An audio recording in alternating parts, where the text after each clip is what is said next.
Olá, o meu nome é Ricardo Queiroz, sejam bem-vindos ao meu podcast, O Imobiliário com Amigos, e hoje estou aqui com a minha amiga Marina Ferreira.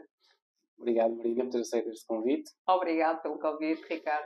Marina, e hoje vamos falar sobre a importância do coach e do business coach no imobiliário, ainda da performance do consultor. Okay? Perfeito. É o meu tema de preferência. Eu, antes de iniciar a nossa conversa, quem está no imobiliário, acho que não há quem não conheça a Marina, mas quem nos vem ouvir fora do imobiliário, não é? Uma breve apresentação de quem é a Marina e depois vamos começar a falar sobre como é que chegou aqui esta fase. Ok, claro que sim. O meu nome é Marina Ferreira, como o Ricardo realmente já me apresentou. Eu sou empresária, empreendedora, trabalho há 24 anos no mercado imobiliário, tenho mais de 10 anos de tecnologias de informação, sou da área de gestão, mas de gestão de negócios e de pessoas e por isso mesmo é a minha área de paixão. Utilizei o business coaching, ferramentas de coaching, programação neurolinguística, a inteligência emocional, exatamente para podermos trabalhar cada vez mais e melhor com as nossas pessoas, com as nossas equipas e com as nossas empresas, sempre para obter resultados. Sou mãe, tenho uma Madalena, sou mulher e conjugo todas estas áreas de mãe, mulher, empresária no meu dia-a-dia. E esta é a Marina, apaixonada por pessoas, apaixonada por negócios. Okay. E é aí que surge a vontade do coach, não é? Ou seja, isto, se calhar, antes de falarmos do coach, não é? O que é um coach? Hoje fala-se muito do coach no imobiliário, é verdade, mas é verdade. com a percepção da Marina, o que é que é? O que é isso? Ora, o coach é um treinador. O coach é alguém que ajuda alguém a ter melhores resultados, a definir aquilo que será um plano A, um plano de arranque, um diagnóstico atual, para um plano B, para onde é que nós estamos a querer ir, para onde é que nós vamos em termos de resultados. Então, o que é que o coach faz? Ajuda a identificar e a diagnosticar o plano atual, seja profissional ou pessoal, ajuda a preparar todo o processo para todo o plano de ação para atingir os resultados e acompanha em cada uma dessas etapas fazendo as correções que são necessárias para o resultado que nós queremos. Portanto, o coach é realmente alguém que está ao lado, é um treinador, é alguém que ouve, é alguém que percebe as necessidades, que trabalha competências e que leva ao resultado final. Eu acho que das primeiras vezes que soube falar em coach em Portugal foi quando o José Mourinho saiu do Porto, sim, não é? Sim. Verdade. Verdade. E há muita gente que associa depois o coach, lá está, sempre a ideia do treinador, sempre, não é? Sempre. É? Aliás, o coach aparece exatamente pela mão do desporto. O primeiro conceito de coaching é associado ao desporto e ao acompanhamento no desporto. Exatamente. E depois trouxemos para os negócios. Muito mais até na performance de mentalidade do que propriamente na performance física, não é? No jogo em si. É um bocadinho isto. Há um tempo falamos sobre a Madalena na escola, ou seja, ela tinha muita dificuldade em explicar ao professor, nunca mais me esqueci disto, qual era a atividade da mãe, porque as pessoas não... Pronto, ok, o que é isso, não é? O que era um coaching, não é? Que era Ele não fazia ideia do que era o coaching, ela não sabia explicar primeiro aos colegas o que é que a mãe fazia e depois não conseguia explicar sequer aos professores realmente como é que a função da mãe se adaptava e se aparecia nas empresas. Então eu optei por dizer só filha, a mãe é formadora. E portanto é outra área, uma área de especialização que eu tenho, não é? Formação. E então a mãe é só formadora e está tudo bem. E a partir daí trabalhamos com a formação, sem dúvida. Começando, ou seja, a área das tecnologias e depois então entra o coach. Quando é que surge essa ideia, essa vontade? Porque Marina é das pioneiras, ou seja, hoje já vamos falar um bocadinho mais à frente, fala-se muito do coach, não é? Ou seja, há cada vez mais pessoas interessadas nesta atividade e em aplicá-la, não é? Mas a Marina é das pioneiras, foi das primeiras pessoas que eu ouvi falar do que era isto. Exatamente, porque trabalhamos juntos também. É verdade, por isso mesmo é que nós estamos a trabalhar juntos e obrigada por esse privilégio de poder acompanhar o sucesso do Ricardo. A verdade é que o coaching e as ferramentas de coaching aparecem como uma necessidade premente para que as pessoas possam atingir resultados mais rápido. E o coaching na minha vida apareceu primeiro para cuidar de mim, primeiro para trabalhar em mim, primeiro para me desenvolver, porque eu fui na área imobiliária, consultora, diretora comercial, e todo este processo foi feito exatamente para, utilizando ferramentas que aceleram resultados e eu treinando e testando em mim esses resultados, eu consigo reproduzi-los para a minha equipa. Certo. E trabalhar todo este processo para a minha equipa, para as minhas equipas. E isto depois foi escalando, não é? Para as empresas que eu acompanho, para as equipas dessas empresas, para as marcas que eu acompanho, foi escalando todo esse processo. E então, o que é que acaba por acontecer?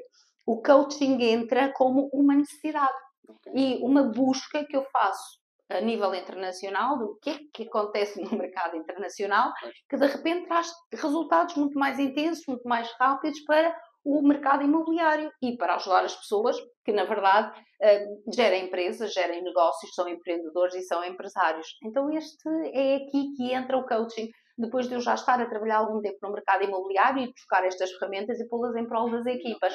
Isto surge mais ou menos na minha vida aí por 2007. Eu comecei no imobiliário de 2000 para 2001.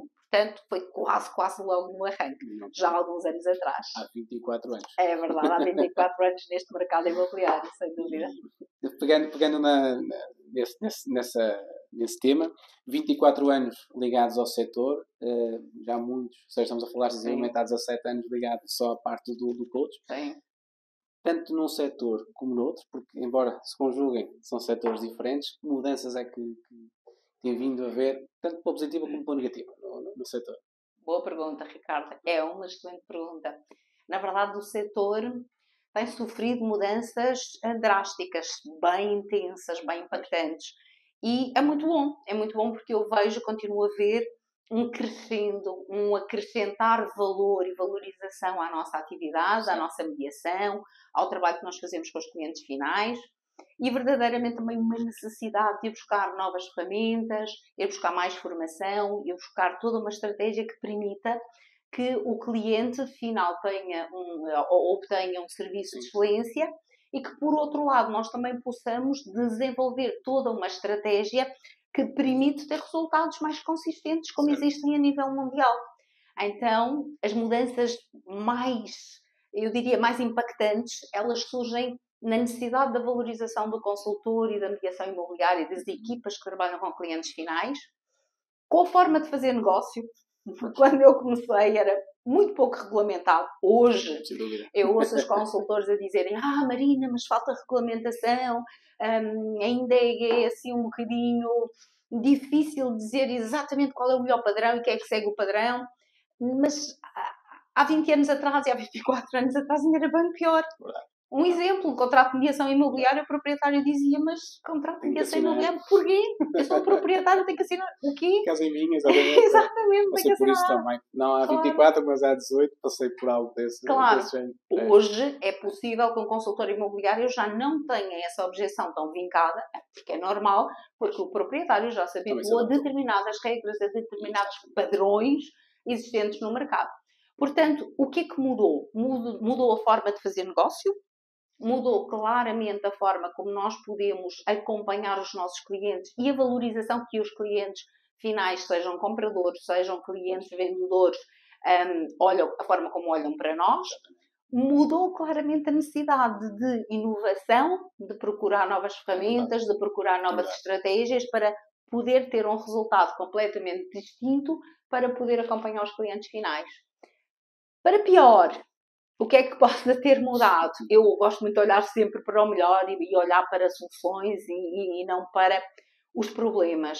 Mas para pior, possivelmente, o que acaba por acontecer é que o mercado aumentou em termos de quantidade de players de mercado, em quantidade de pessoas a desenvolver mediação imobiliária sem preparação para a mediação imobiliária. E então aí, aquilo que poderia ser um erro que há alguns anos se identificava, mas eram 1 ou 2 consultores a cometer esse erro, hoje se calhar são 10 ou 20 ou 50. E então passa a mensagem de que ainda não estamos completamente consistentes, ainda não estamos completamente alinhados e ainda não somos uma classe, uma categoria profissional forte, rigorosa, com tudo aquilo que precisa ter para ter resultados. Então, aí a quantidade acabou por divulgar um bocadinho mais, ou mostrar um bocadinho mais aquilo que nós não fazemos tão bem. E há culpados nisso? Alguns culpados. Eu aqui gosto muito de identificar as lideranças. Porquê?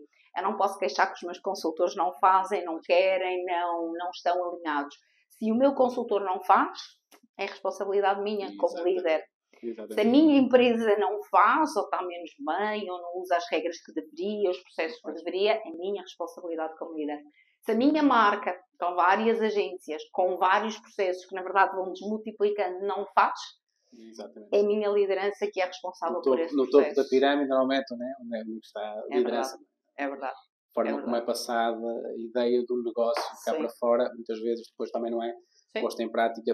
Depois também leva algum desânimo por parte do cliente, do próprio consultor em relação ao processo. Mas tínhamos muito que falar por aqui, por isso. E o nosso objetivo é falar de aquilo que é bom e aquilo que podemos potenciar, não exatamente aquilo que ainda não conseguimos corrigir. Mas repensar em estratégias de correção, até porque este mercado é um mercado com uma dinâmica gigante. Ele movimenta milhões. Ele movimenta, efetivamente, as necessidades primárias, básicas do ser humano, que é ter direito à sua habitação, um teto, assim como necessidades e cada vez mais crescentes de investimento, ser uma área de negócio de investimento, uma área de negócio de potenciar rendimento, e, portanto, tem uma atratividade gigante. E nós não podemos, pura e simplesmente, só deixar que seja feito aleatório e, pior ainda, só para cumprir os interesses pessoais. Que aí é que não me faz absolutamente sentido nenhum. Isto é um negócio, não para olhar para o meu umbigo, não para vale tudo porque eu é que tenho que ganhar. Ele é um negócio que o foco é o cliente, o foco é o serviço, e pelo caminho nós vamos ganhar, pelo caminho vamos crescer, e pelo caminho vamos realmente posicionar-nos. Se as coisas forem bem feitas, win, todos ganhamos. Ganha a mediação imobiliária, ganha o cliente final como proprietário, ganha o cliente final como comprador.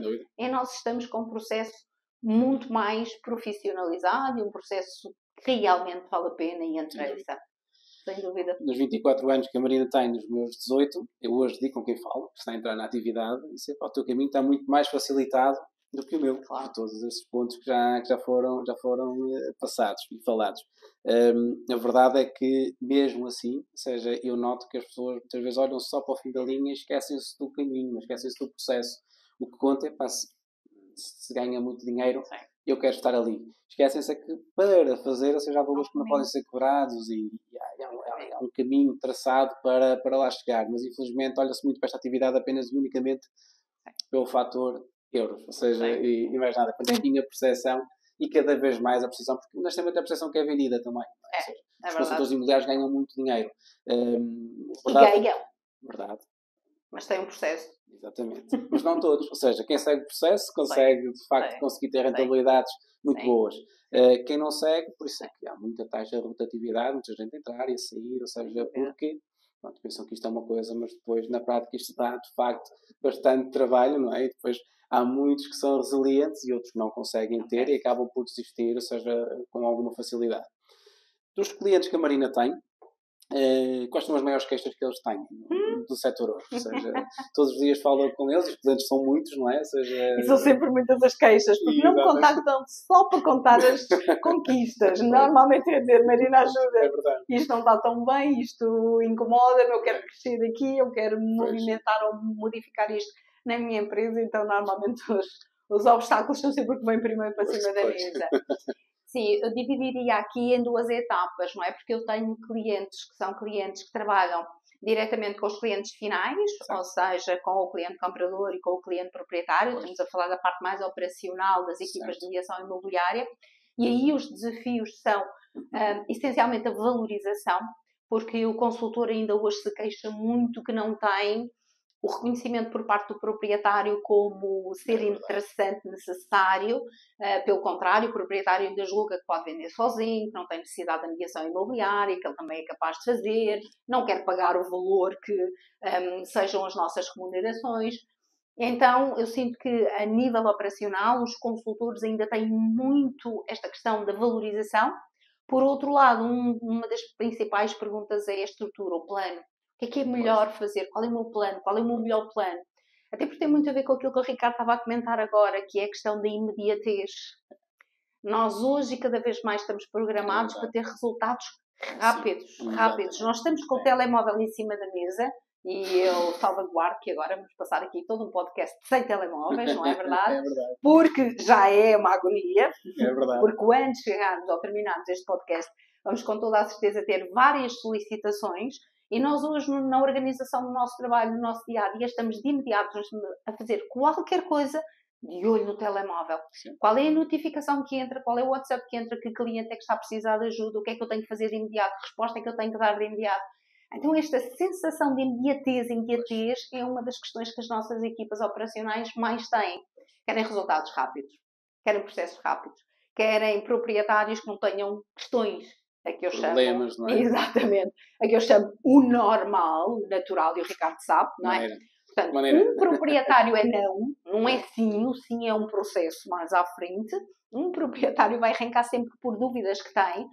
E as nossas equipas normalmente querem que o proprietário diga de imediato sim. E não vai acontecer, não é assim. De imediato sim, pelo preço certo, ou seja, com um exclusivo, não é? Sim, seja, preferência. E ok, para vender amanhã. E se houver um não, desistimos com mais facilidade. Claro está, salvaguardamos. Existem honrosas diferenças, como é óbvio, muitos profissionais que são mais resilientes. E cada vez mais. Claro que sim. E cada vez mais. Agora, a primeira angústia para quem começa é sempre esta ansiedade. Eu não sou valorizado, não gostaram, a abordagem foi difícil, tive muitos nãos, tenho que lidar com o não. Então, todo o processo é um processo muito intenso. Portanto, é das principais queixas que eu tenho com a área mais operacional. Quando subo ao tático, não é? E nós dividimos sempre aqui a nossa questão entre estratégia, tática e a parte operacional, a operação. Quando eu subo ao tático, no tático as direções, o grande desafio é liderar pessoas. Pois, é sempre. Liderar pessoas. Seja que a atividade for, claro, seja, é sempre muito difícil. Exato. É por isso que eu gosto muito quando os meus clientes me dizem Marina, mas eu não sei, esta equipa é tão difícil, eu já geri 100 pessoas e aqui está a ser difícil gerir 20 ou gerir 10. Na verdade, gerir pessoas, é saber sobre pessoas.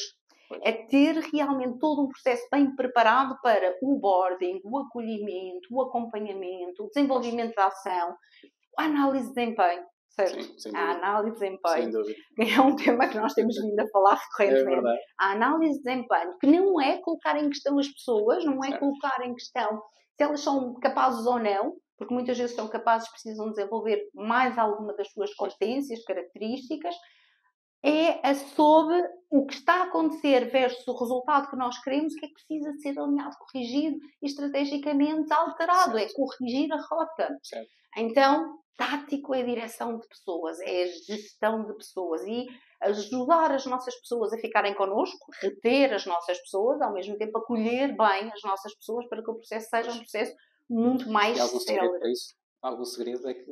um segredo. Eu enquanto broker, que já fui de uma marca, a maior dificuldade que eu tive e que me vou dizer, ok, não é este caminho que eu quero, pelo menos aqui, foi mesmo isto, a retenção das pessoas, porque as pessoas hoje, como falamos há pouco, só olham muitas vezes para o final da linha, esquecem-se mais ou menos do processo e do acompanhamento que podem vir a ter ou não, não é?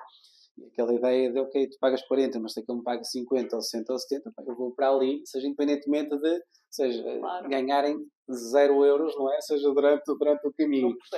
Olham só mesmo, ok, aquela porcentagem ali será melhor.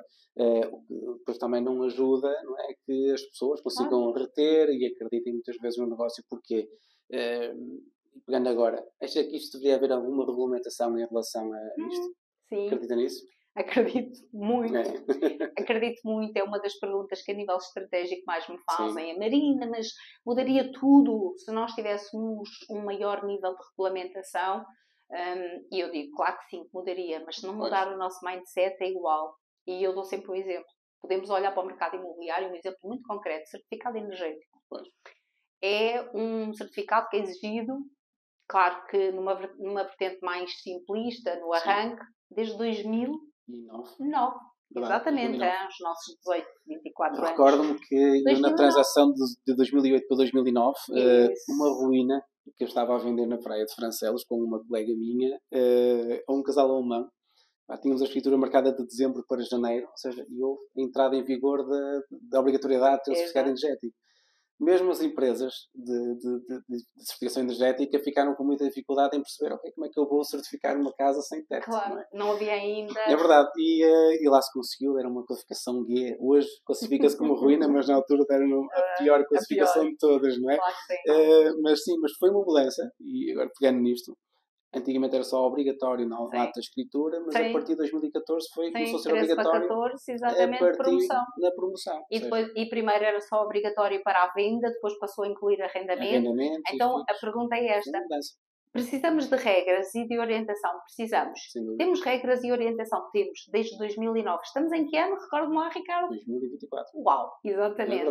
Faça a conta. Fazemos as contas. Precisamos de quantos anos para mudar um processo, um procedimento que, concordo ou não concordo, é de lei, está feito, está regulamentado, e ainda hoje nós encontramos profissionais da mediação imobiliária a não conseguir justificar ou apresentar a um proprietário essa argumentação e dizer é que não é negociável, eu não vou ao supermercado e digo-lhe, olha, não vou comprar com IVA, desculpe lá. É verdade. Olha, eu não vou comprar este quilo de bananas, tiro-me lá o valor do IVA porque eu não pago, eu não me apetece, eu não quero. Então, a regulamentação é determinante, acredito que sim. Aliás, eu trabalho com mercados onde essa regulamentação é muito apertada, os Estados Unidos, eu sou formadora e instrutora da ANAR para Portugal, já há muitos anos, desde 2016.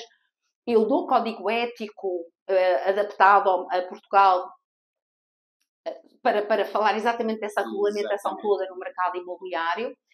E, na verdade, nós podemos ter um maior conjunto de leis, um maior conjunto de regulamentação. E isto não vai mudar a forma como os profissionais têm que se preparar, têm que estar realmente preparados e adaptados ao seu dia-a-dia e às objeções que os clientes têm, que são questões para resolver, porque eles vão continuar a ter as mesmas questões. Exatamente. E a regra e a lei vai ajudar, mas não modifica. Certo. E eu também tenho constantemente essa questão de me dizer: oh Marina, mas naqueles países onde o proprietário só pode vender connosco era muito mais fácil. É muito mais fácil porque ele vai ficar com a ideia e vai ficar com a certeza que tem que ser numa promoção exclusiva. Sim, mas quantos outros consultores é que vão estar exatamente a trabalhar da mesma forma e como é que tu te distingues? Como é que vais distinguir? Portanto, é muito mais de mindset do que só de regulamentação. É fundamental, É fundamental trabalhar com ética, com transparência, com processos, até porque a imagem final que o cliente final tem sobre nós é exatamente sobre esse processo. É o que é que nós transmitimos? Transparência, ética, correção, confiança, processos organizados, consistência em todo o processo, ou é qualquer coisa feita de qualquer maneira, umas vezes mais rápida, outras vezes mais acelerada, com os processos acelerados, e que o cliente fica com a ideia que porque é que eu vou ter que pagar 5 ou 6% por isto? E então tem muito mais a ver com a alteração do processo, a alteração do nosso mindset, a obrigatoriedade de nós tornarmos o nosso processo individual cada vez mais profissional para ganhar esta notoriedade, este respeito e, consequentemente, o negócio. Ao mesmo tempo, se tivermos toda a regulamentação que eu acho super necessária existir, estar regulamentada, estar através da legalidade validada, vai-nos ajudar em todas as etapas, mas não vai fazer tudo. Não, mais uma vez, falamos de pessoas, ou seja, cada um tem a sua forma de estar e forma de pensar. Pegando um bocadinho mais do imediatismo, não é? Ou seja, se eu quero algo imediato, eu não vou se calhar estar com paciência para estar a começar a trabalhar num caminho para as gerações futuras, não é? Porque eu caminho com quase 20 anos de atividade, eu digo muitas vezes, estou a ficar um dinossauro na atividade. Cuidado aí com isso, é? Dinossauro. Faça quem entra hoje, não é? Ou seja, a minha forma de ver o negócio é ligeiramente diferente em relação a isso. Mas eu tenho feita noção de que os valores que me foram passados há 18 anos atrás, ou seja, tiveram muita influência na posição em que me encontro hoje, sem dúvida. Era um processo, se calhar, um bocadinho mais lento, diferente. As redes sociais não eram tão... não existiam, neste caso, não é? Não existiam. Passado pouco tempo começaram a aparecer, mas era algo assim não era alienígena, não é? De maneira exatamente, nenhuma. Ou seja, então lá está. Tudo isto leva a que isto tem que ser imediato, ou seja, tenho que conseguir fazer e não estou preocupado se amanhã os valores vão estar cá para eu preciso ganhar dinheiro hoje e quero ganhar dinheiro hoje, custo custar do a quem doer. Deixe-me, estava a recordar, estava a ouvir o Ricardo e estava a pensar aqui num exemplo que eu uso muito nas formações que faço e muitas vezes a trabalhar essa objeção com as equipas. Sabe qual é a média de contactos que um consultor faz nos Estados Unidos da América, por exemplo, que é um mercado regulamentado, um mercado muito maduro, um mercado que está muito, mas muito aprofundado em termos de processo de trabalho? quantos contactos é que um consultor faz em média para conseguir a sua primeira reunião com o proprietário e a nossa média nacional? Não tenho ideia. Não. Então, nós fazemos em média 2 a 3 contactos, a média tende mais para baixo, porque desistimos com muito mais facilidade, enquanto que, por estatísticas da ANAR, nós conseguimos saber que os nossos parceiros, consultores imobiliários e empresas imobiliárias nos Estados Unidos, normalmente é ao fim do 8º, 9º contacto que conseguem a primeira reunião. Passamos num rácio de a primeira marcação. 33%, 16% de rácio para 10%, não é? Claro. Praticamente. Agora vejam bem, e isto só tem a ver com o nosso foco, a nossa necessidade de ter um resultado mais imediato e o sairmos do processo que não foi imediato. Porque já me chateou, porque não gosto da questão que o proprietário disse, porque ele é aborrecido, porque ele foi indelicado.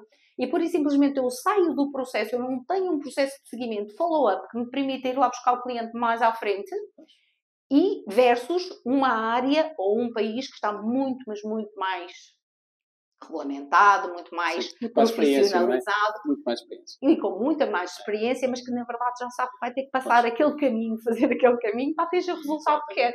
Já não falamos de cliente comprador, ok? Pois, nem vale a pena. Eu, por acaso, quando me perguntam muitas vezes, estive numa marca, não é? Eles casam em duas, mas na última, porque a primeira, de facto, tem uma forma de gerir, ou seja, o contacto um bocadinho diferente, mas o consultor que entrava perguntava muitas vezes, então, e como é que tu fazes a gestão? Eu faço um follow-up, ou seja, eu tenho um calendário de chamadas com os clientes, follow-up, mas se o cliente não me atende, eu não ligo mais. Pronto, ok, fazes bem. Estás a dar oportunidades a outros. Mais uma vez, voltamos um bocadinho ao mesmo também. Formação, não é? Ou seja, há falta de conhecimento, muitas vezes, de como iniciar um processo, ou seja, dar-lhe o seguimento. Porquê? Eu olho muito para esta atividade como a maior parte das pessoas olha para isto como uma atividade de recurso. Ou seja, deixa-me dar uma perninha ali para ver se eu consigo fazer alguma coisa em busca, ou seja, de um retorno, não é? Não se olha muito para o sentido de carreira, ou seja, o sentido de, ok, eu quero fazer disto a minha carreira. A minha vida, não é? Ou seja, se der, deu, se não der, ou seja, eu vou embora. Então nunca aposto, ou seja, e nunca trabalho numa função de conseguir ter um bom retorno, mas pronto. São escolhas. Mas eu vou-te dizer, as empresas de certa forma são culpadas em conseguir. Responsáveis. Sim. Se calhar a palavra mais correta é essa. Culpadas não, são responsáveis por... É mais amigável, mas na verdade também denuncia que por vezes as metodologias, a diferença de metodologias, os negócios, não é, que são implementados, necessitam de um volume de consultores superior para que estrategicamente o processo seja implementado. Tem tudo a ver com modelos de negócio. Exatamente. E, na verdade, modelos de negócio que necessitam de mais equipa, maiores equipas, maior volume, até para poder escalar o negócio que está montado dessa forma, é normal que tenham que ter uma responsabilidade acrescida na preparação e no acompanhamento das suas equipas, porque são pessoas que estão no mercado, que muitas vezes não têm a formação suficiente, não estão tão preparadas para, de alguma forma, construir essa carreira. Então, eu ouço muitas vezes, e custa muito, eu digo logo, experimentar, não. Não. Porque, eu vou experimentar. Não quero experimentar, porque eu não vou experimentar eu não vou experimentar sem médica. Eu ou vou de corpo e alma e preparada e a pagar o preço. Ter que estar sempre a atualizar, a estudar, a ter que ter 11 anos para ter a carreira. Falta o conhecimento de causa por causa da Madalena, não é verdade? Aquilo que é, eu não vou experimentar. Até posso mudar de carreira mais à frente, mas não fui experimentar. Eu tenho que estar com tudo. Então, este mercado também não é para fazer experiências. Nós estamos com vidas, com pessoas, com histórias, com investimento, com dinheiro daquelas famílias, com dinheiro daquela empresa, com poupanças, com emoções fortíssimas em relação ao processo de venda, ao processo de aquisição, e isto não é sobre mim, isto é sobre os clientes. Sobre mim é como é que eu me preparo melhor e adapto melhor todo o meu processo para que realmente eu cumpra aquilo que é o objetivo final, e este é o objetivo final. Então, esta mistura que é um bocadinho complexa.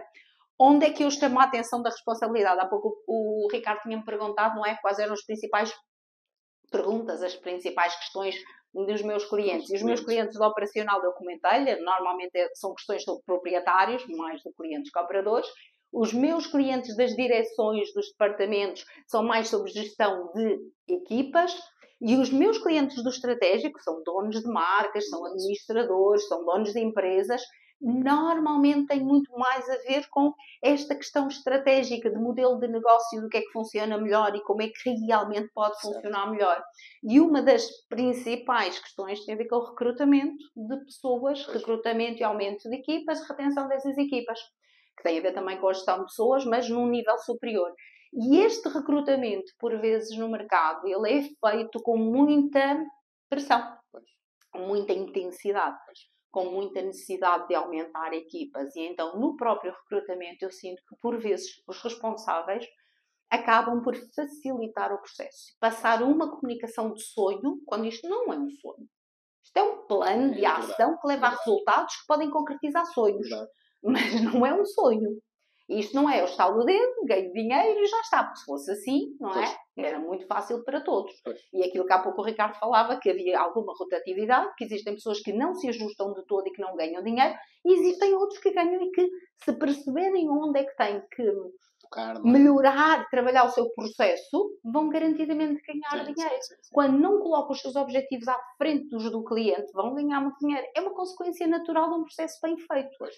Então é exatamente sobre isto, o recrutamento, a forma como as administrações, os donos dos negócios têm a perspectiva de crescer e de implementar a sua metodologia, também é muito importante. Porque para o recrutamento eu não posso vender facilitismo. Sem dúvida. E a maior parte das vezes estamos a vender facilidades, rapidez, imediatez. Então. Eu tenho um amigo ex-consultor de informação médica, e ele dizia-me: vocês chamam isto de recrutamento, mas isto não é recrutamento. Ou seja, eu recordo-me quando entrei na área farmacêutica, vocês não têm noção da quantidade, ou seja, de patamares que eu tive que ultrapassar para conseguir obter o meu lugar. Ou seja, eu aqui chego, ok, olha, recrutou-me. Não, se calhar convidaste-me para vir para cá, porque a exigência é zero. Não é? A exigência é zero. Eu podia falar aqui de uma situação que me disseram, eu acho que é necessidade de colocar a pessoa dentro do processo e depois ela vem experimentar e está tudo errado desde o arranque.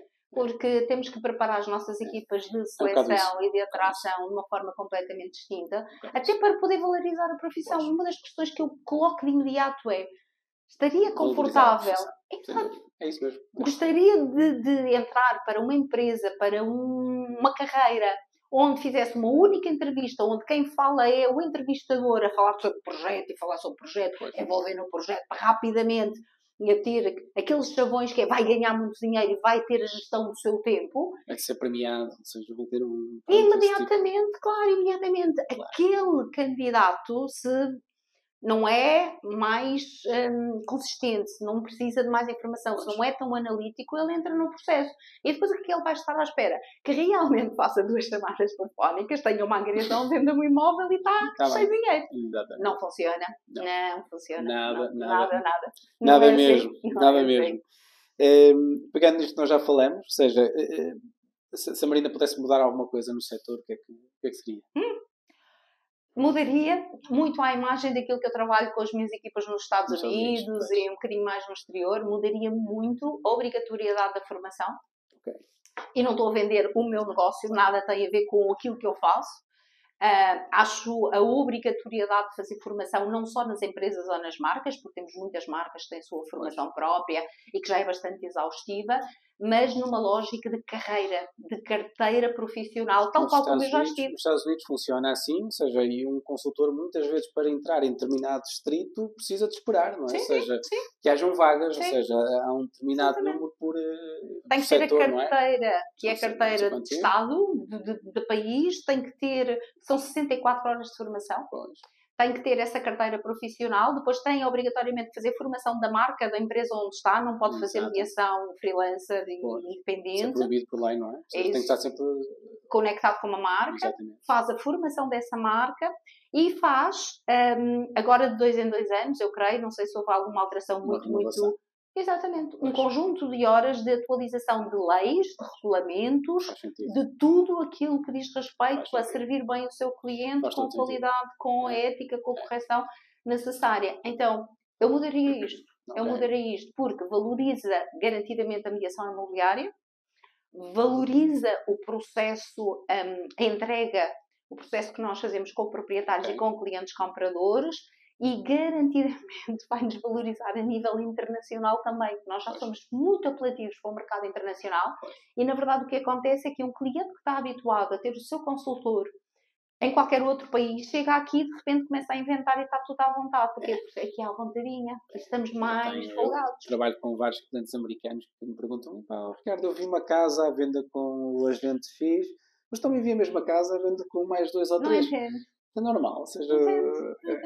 Então negocia, então envia valores para baixo, então faz propostas, então começa a liderar, porque quem lidera é muito mais, por vezes, o cliente comprador ou o cliente proprietário do que nós lideramos. Mais uma vez, se a educação, seja que nós, num todo, deveríamos passar para o mercado, não é? A mesma coisa que o certificado energético. Lá está. Nós agora estamos habituados a ver os programas de luxo do mercado americano. Uma das coisas que eu retenho, que também assisto, é o consultor faz entrevistas. Ou seja, neste caso, o dono do negócio, do imóvel, faz entrevistas a vários consultores, depois vai escolher o melhor. Mas escolhe aquele para trabalhar. Mas pede referências, mas pede processos. É verdade. Há anos, Ricardo, que eu ando a pregar. É tipo, pregar este processo, que não é o processo americano, é o processo mundial. Sem dúvida. É um processo de resultados. É um processo de Estado. É um processo que tem, que na verdade agrega toda uma informação que é um estudo sobre pessoas, um estudo sobre processos, técnica, não é? A técnica de angariação, a melhor forma de promover, a melhor forma de mostrar o imóvel ao mercado, ao mesmo tempo a melhor forma de qualificar o cliente comprador, de o ajudar a selecionar, de o ajudar a negociar, fazer uma proposta para o imóvel que quer adquirir. Então, isto é o estudo técnico aliado ao estudo de pessoas para poder tirar o melhor e potenciar os processos. Há anos que eu falo de ferramentas, aliás, o Ricardo conhece, é a minha formação, a minha forma de trabalhar, a mentoria, o business coaching, ela junta programação neurolinguística, business coaching, ok? Ela junta inteligência emocional, ela junta técnicas de vendas, ela junta tudo, porquê? Porque na verdade a ideia é agregar este conhecimento de forma a poder ajudar e servir, entender melhor as pessoas e servi-las melhor. Então, este é um processo realmente necessário em termos de preparação e de formação. Deixa-me só dar mais uma notinha que para mim também era tão bom, é assim, tipo, o meu sonho no mercado imobiliário é que nós conseguíssemos realmente trabalharmos juntos, unificarmos e não trabalharmos costas voltadas.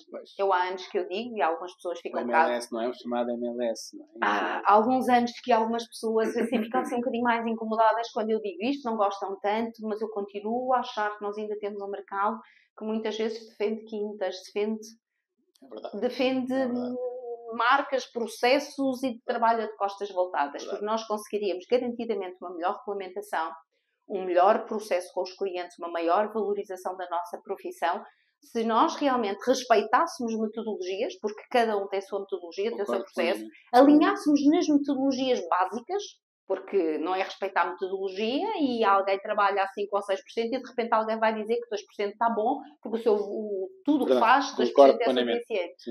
Ou seja, alinharmos a base, uma base de crescimento que é comum a todos e a partir daí respeitando a personalização de cada marca ou de cada empresa, mas trabalhássemos verdadeiramente mas a base do cliente, o cliente já sabia que a base é aquela. Não todo, trabalhássemos num todo. Sem dúvida. Às vezes ainda encontramos no mercado esta dificuldade. Temos excelentes profissionais em várias empresas, em várias marcas, e o que é ótimo, mas podíamos garantidamente aumentar este leque e esta força para aquilo que é a comunicação com o cliente se nós tivéssemos um bocadinho mais disto, um bocadinho mais deste trabalho conjunto.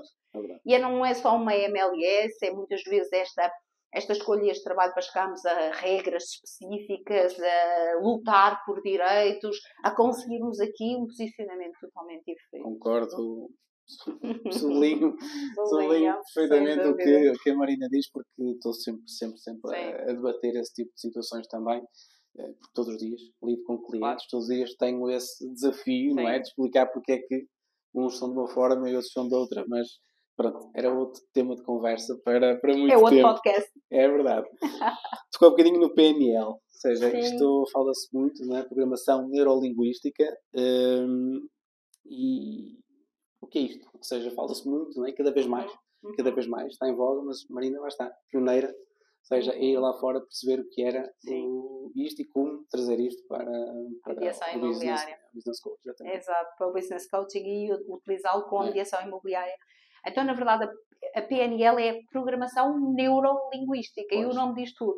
É programar o nosso comportamento verbal e não verbal, programar a forma como nós, os padrões que nós temos neurológicos, de forma a conseguir o melhor, obter o melhor do nosso cliente e ter esse resultado mais rápido, mais alinhado, que permite criar rapport, confiança, permite todo um processo de comunicação na negociação, na credibilidade que damos ao nosso processo, totalmente diferenciado. Então ele vai usar ferramentas que entendem pessoas, entendem padrões de comportamento, para poder otimizar resultados. E é maravilhoso, é sobre pessoas. Sim, é sobre pessoas. Sempre sobre pessoas. Sobre os seus comportamentos, sobre as suas reações, sobre os seus medos, sobre os seus receios, sobre a forma como elas podem, de alguma forma, ganhar maior credibilidade, um processo mais confortável para entregar as suas casas, para entregar o seu dinheiro, para que nós possamos ajudá-los a vender ou a comprar. Exatamente. E é sobre pessoas. Há quem pense, PNL, ou seja, tem algo a ver com um psicólogo, ou seja, as pessoas têm muito receio e muito medo de ir a um psicólogo, não é? Ou seja, de falar abertamente disso a parte, ok, se eu vou a um psicólogo é porque sou maluco, algo do género. Claro. Mas não tem nada a ver. Nada. Não tem nada a ver. Às vezes é trabalhar as crenças, que muitas vezes são que nos limitam, não é? Muitas vezes a conseguir chegar a outro tipo de resultados. E nesta atividade temos muitas. Que é um padrão de comportamento, não é? É um padrão de comportamento. Nós trabalhamos com pessoas, então o que a programação neurolinguística nos vai ajudar? A perceber o filtro dessas pessoas. E o filtro é aquela imagem muito comum que nós vemos na programação neurolinguística, que tem o iceberg, não é? Tem o pico do gelo e depois tem toda a base do iceberg, que é gigante. Exatamente. Então é tudo o que está no subconsciente e no inconsciente, tudo o que está abaixo da linha d'água, que nós não entendemos no cliente à primeira. Porque aquilo que ele nos vai dar é o que eu quero, o que eu não quero, o que eu tenho medo, o que eu não quero imobiliárias, não quero pagar, não quero isto, não quero aquilo. E, na verdade, ele não quer por algum motivo. Uma crença, algo instalado. O que é que ele pensa sobre isto? Que pensamento, que emoção, que ação é que o levou a ter aquele comportamento? Exatamente. E nós, estudando estes padrões, percebendo os nossos, conseguimos alterar a forma como o cliente vai reagir. Então é todo um conhecimento, é toda uma estratégia, são muitas as ferramentas que nós podemos usar da programação neurolinguística para tirar este resultado do nosso cliente e do nosso dia-a-dia. Não é só para o mercado imobiliário, é para a vida. Exatamente, sem dúvida. É para a vida, é para a vida. Só por isso a tal ideia, a ideia de um psicólogo, porque um psicólogo, na prática, é um PNL. É medo, é tudo sobre medo, sobre receio. Eu não quero mexer naquilo porque eu sei que aquilo não está resolvido, mas eu também não quero resolver e aquilo até não me incomoda nada. Uma coisa tão simples, Ricardo, como a questão... É mesmo. Uma coisa tão simples como a questão... Eu fui educada empresarialmente, não é? Nos 10 anos que trabalhei com outras empresas e no mercado não imobiliário, mas no mercado das tecnologias de informação, eu fui educada a que os meus problemas pessoais ficavam fora. E se calhar o Ricardo também ouviu isso muitas vezes.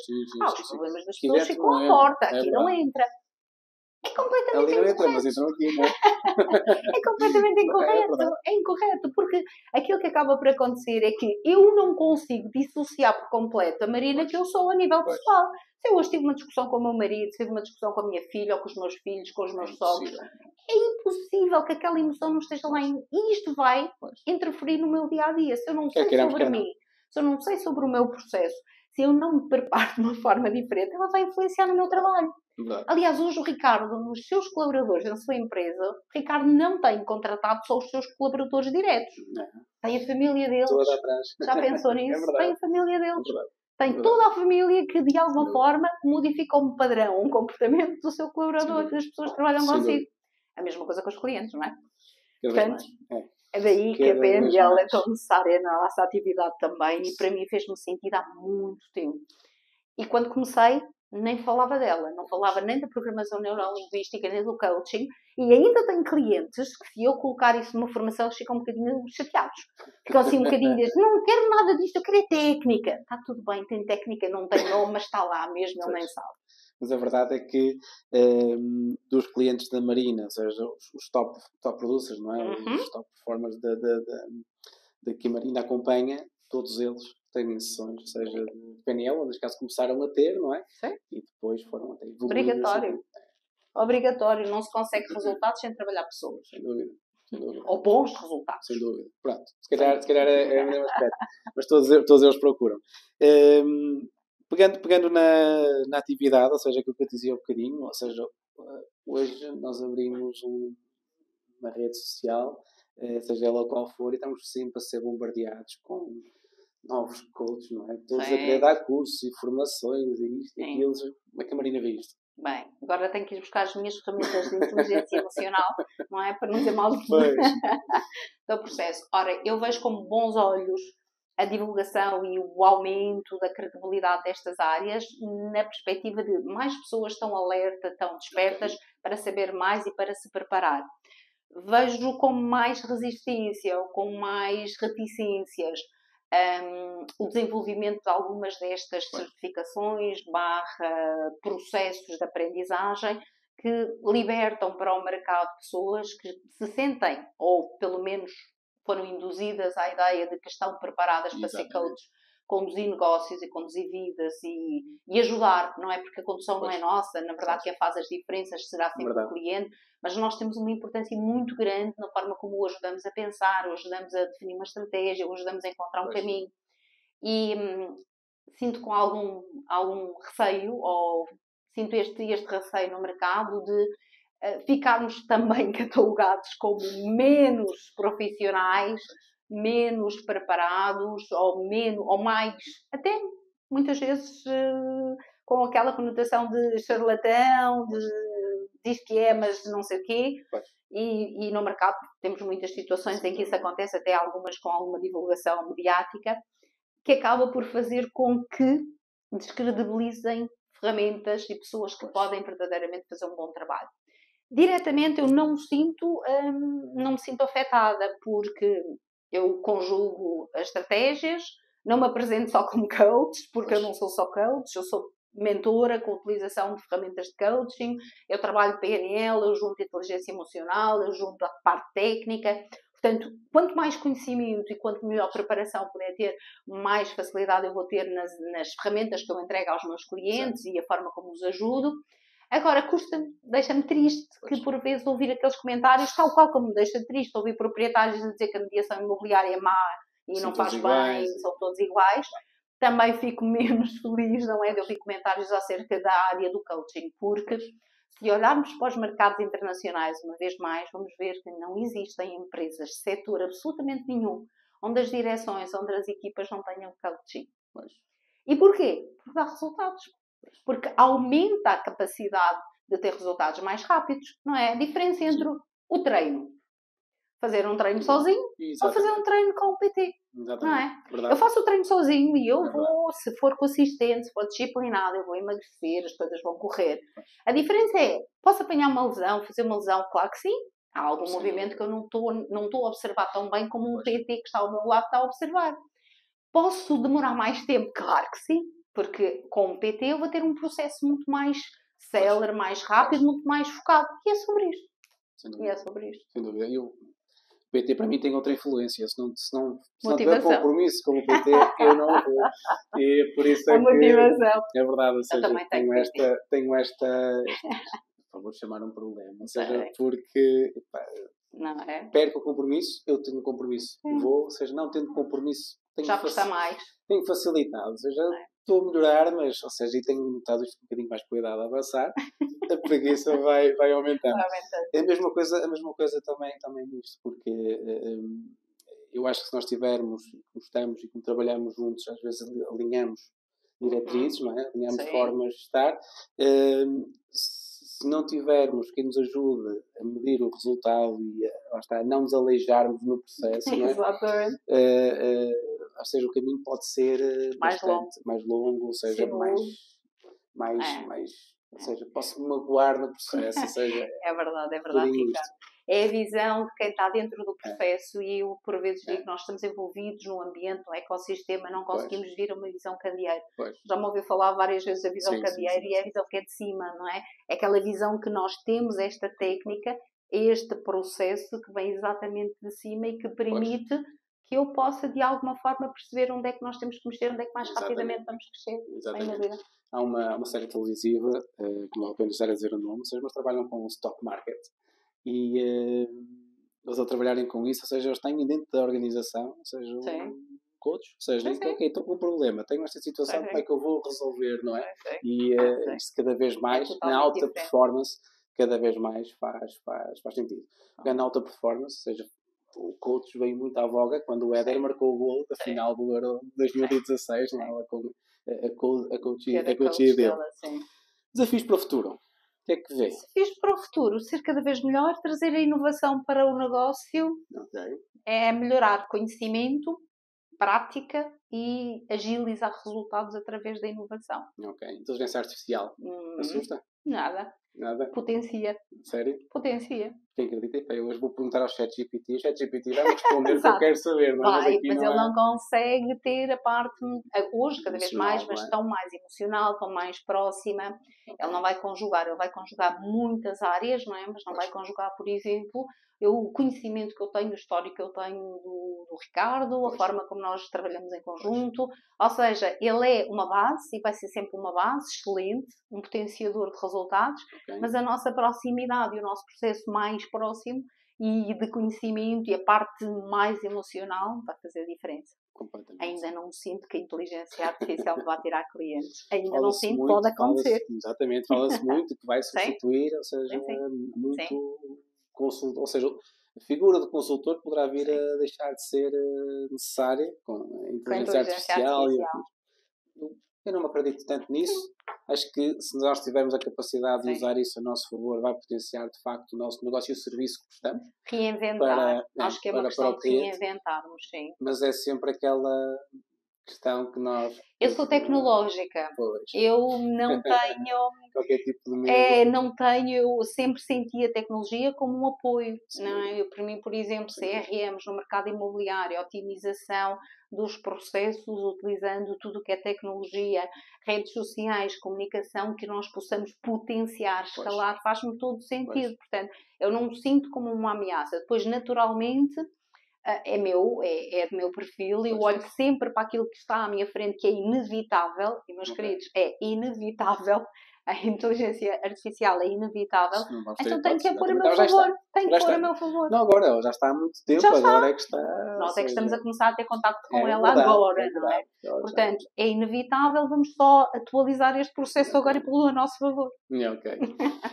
Marina, como é que quem nos está a ouvir, ou seja, que tenha gostado desta nossa conversa, como é que pode contactar para eventualmente sessões, ou seja, tornar-se um cliente da Marina?